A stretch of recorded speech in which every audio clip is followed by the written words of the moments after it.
Shri Sai Satcharitra Chapter 14 Ratanji Vadia of Nandid Saint Mauli Sahab Dakshina. In the last chapter, we described how Baba's words and grace cured many incurable diseases. Now we shall describe how Baba blessed Mr. Ratanji Vadia and gave him an issue. The life of this saint is naturally sweet. His various doings, eating, walking, and his natural sayings are also sweet. His life is bliss incarnate. Sai gave bliss to his devotees as a means of remembrance. He gave them various stories of duty and action, which ultimately led them to true religion. His object may be that people should live happily in this world, but they should be ever cautious and achieve the object of their life, which is self-realization. We get human body as a result of merits in past births, and it is worthwhile that with its aid we should attain devotion and liberation in this life. So we should never be lazy, but always be on the alert to gain our goal of life. If you hear the Leelas, stories of Sai daily, you will always see him. Day and night, you will remember him in your mind. When you assimilate Sai in this way, your mind will lose its fickleness, and if you go on in this manner, it will be finally merged in pure consciousness. Ratanji of Nandid. Now let us come to the main story of this chapter. In Nandid, in the Nizam state, there lived a Parsi mill contractor and trader by the name Ratanji Shapurji Vadia. He had amassed a large amount of money and had acquired fields and lands. He had cattle, horses, conveyance, and was very prosperous. In all the outward appearances, he looked very happy and contented, but inwardly he was not so. Providential dispensation is such that no one in this world is completely happy, and rich Ratanji was no exception to this. He was liberal and charitable, gave food and clothing to the poor, and helped all in various ways. The people took him to be a good and a happy man, but Ratanji thought himself miserable, as he had no issue, male or female, for a long time. Just as Kirtan, singing glories of the Lord without love or devotion, song without its rhythmical accompaniments, Brahmin without the sacred thread, proficiency in all arts without common sense, pilgrimage without repentance, ornamentation without a necklace are futile and useless, so is a householder without an issue. Ratanji always brooded on this matter and said in his mind, would God ever be pleased to grant me a son? He thus looked morose and did not relish his food. Day and night he was enveloped with anxiety as to whether he would ever be blessed with a son. He had great regard for Das Kanu Maharaj. He saw him and opened his heart before him. Das Ganu advised him to go to Shirdi and take Baba's darshan, fall at his feet and seek his blessing, and pray for an issue. Ratanji liked the idea and decided to go to Shirdi. After some days, he went to Shirdi, took Baba's darshan, and fell at his feet. Then, opening a basket, he took out a beautiful garland of flowers and placed it around Baba's neck and offered him a basket of fruits. With reverence, he then sat near Baba and prayed to him, saying, many persons who find themselves in difficult situations come to you, and you relieve them immediately. Hearing this, I have anxiously sought your feet. Please do not disappoint me. Sai Baba then asked him for dakshina of rupees 5, which Ratanji intended to give, but Baba added he had already received rupees 314,000 from him and that he should pay the balance only. Hearing this, Ratanji was rather puzzled. He could not make out as to what Baba meant. That was the first time he thought that he had come to Shirdi, and how was it that Baba said he had earlier got rupees 314,000 from him? He could not solve the riddle, but he sat at Baba's feet and gave the balance of the dakshina, asked for and explained to Baba fully as to why he had come and sought his help and prayed that Baba should bless him with a son. Baba was moved and told him not to worry and that his bad days had ended. He then gave him Udi, placed his hand on his head, and blessed him, saying that Allah, God, would satisfy his heart's desire. Then, after taking Baba's leave, Ratanji returned to Nandid and told Daskanu everything that took place at Shirdi. He said that everything went on well there, that he got Baba's darshan and blessing with prasad. But there was one thing which he could not understand. Baba said to him that he had got rupees 314 before. Please explain as what Baba meant by this remark. He said to Daskanu, I never went to Shirdi before, and how could I give him the sum to which Baba referred? To Daskanu too, it was a puzzle, and he thought much over it for a long time. Some time afterwards, it struck to him that Ratanji had received some days ago a Mohammedan saint by the name Mauli Sahab in his house and spent some money for his reception. This Mauli Sahab was a well-known saint of Nandid and worked as a porter. When Ratanji decided to go to Shirdi, this Mauli Sahab turned up at Ratanji's house. Ratanji knew him and loved him, so he gave a small party in his honor.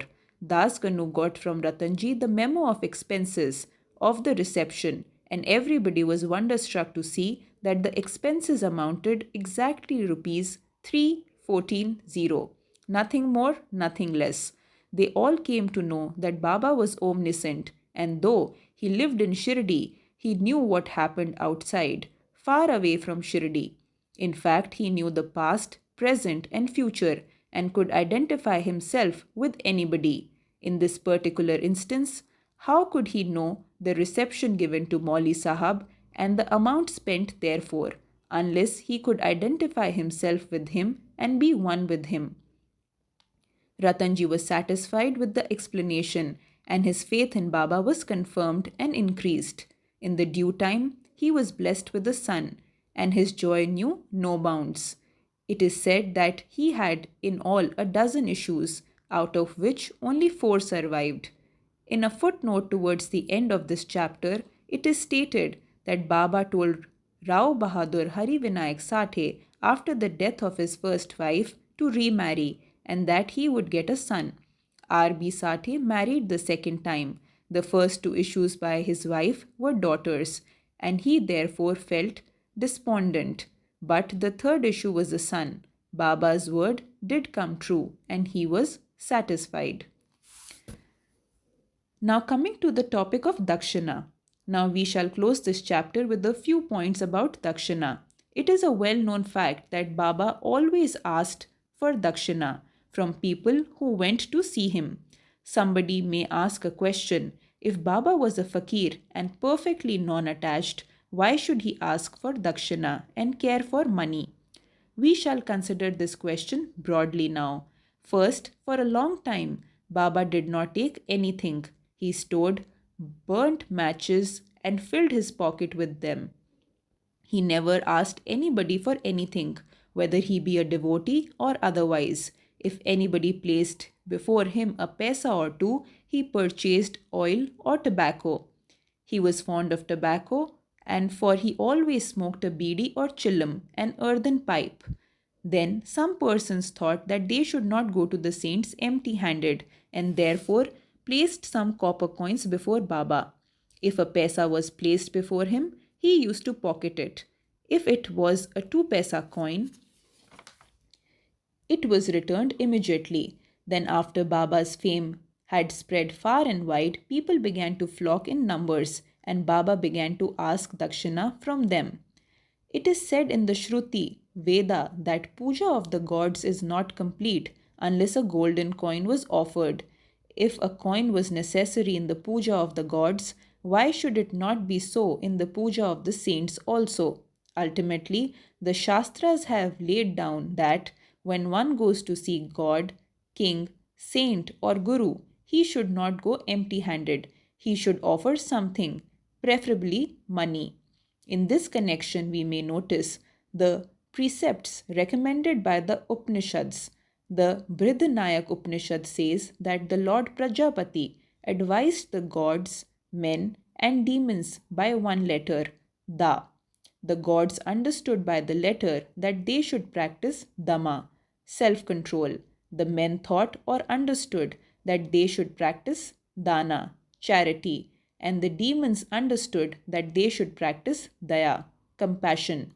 To men, charity or giving was recommended. The teacher in the Taittiriya Upanishad exhorts his pupils to practice charity and other virtues. Regarding charity, he says, give with faith or even without it, give with magnanimity, liberally, give with modesty, awe, and sympathy. In order to teach the devotees the lesson of charity and remove their attachment to money and thus to purify their minds, Baba extracted dakshina from them. But there was this peculiarity, as Baba said that he had to give back 100 times more of what he received. There are many instances in which this had happened. To quote an instance, Mr. Ganpatrao Bodas, the famous actor, says in his Marathi autobiography that Baba, on pressing him often for dakshina, he emptied his money bag before him.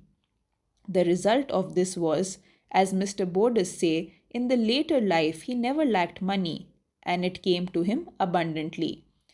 There was also secondary meaning of dakshina in many cases in which Baba did not want any pecuniary amount.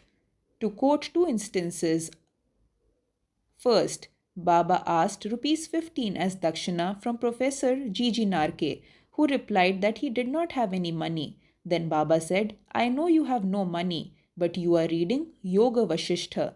Give me dakshina from that. Giving dakshina in this case meant deriving lessons from the book and lodging them in the heart where Baba resides.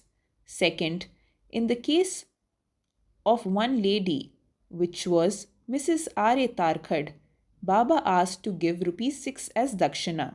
The lady felt pained as she did not have anything to give. Then her husband explained to her Baba wanted 6 inner enemies, lust, anger, avarice, etc., to be surrendered to him. Baba agreed with this explanation. It is to be noted that though Baba collected a lot of money by dakshina, he would distribute the whole amount the same day, and the next morning he would become a poor fakir as usual. When Baba took his Mahasamadhi, even after receiving thousands and thousands of rupees as dakshina for about 10 years, he had only a few rupees in his possession. In short, Baba's main object in taking dakshina from his devotees was to teach them the lessons of renunciation and purification. Postscript. Mr. B.V. Dev of Thana, retired Mamladar and a great devotee of Baba, has written an article on this subject of dakshina in Sri Sai Leela magazine, volume 2, in which he says as follows: Baba did not ask dakshina of all. If some gave dakshina unasked, he sometimes accepted it and at other times refused it. He asked it of certain devotees only. He never demanded it from those devotees who thought in their mind that Baba should first ask for it and then they should pay it. If anybody offered it against his wish, he never touched it, and if he kept it there, he asked him to take it away. He asked for small or big amounts from devotees according to their wish, devotion, and convenience. He asked it even of women and children. He never asked of all rich for it and not all poor of it. Baba never got angry with those of whom he asked dakshina and who did not give it. If any dakshina was sent through some friend who forgot to hand it over to Baba, he was reminded of it and made him pay it. On some occasions, Baba used to return some sum from the amount tendered as dakshina and ask the donor to guard it or keep it in his shrine for worship. This procedure benefited the donor or devotee immensely. If anybody offered more than he originally intended to give, he returned the extra amount. Sometimes he asked of some more dakshina than what they originally intended to give, and if they had no money, He asked them to beg or borrow from others. Of some, he demanded dakshina 3 or 4 times a day. Out of the amount collected as dakshina, Baba spent very little for his own sake, for buying chillam, smoking pipe, and fuel for his dhuni, sacred fire, and all the rest he distributed as charity in varying proportion to various persons.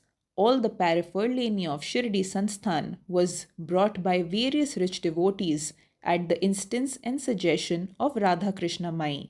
Baba always used to get wild and scolded those who brought costly and rich articles. He said to Mr. Nana Sahib Chandorkar that all his property consisted of one cupin, codpiece, one stray piece of cloth, one kafni, and one tumbrel tin pot, and that all the people troubled him with bringing all these unnecessary, costly articles.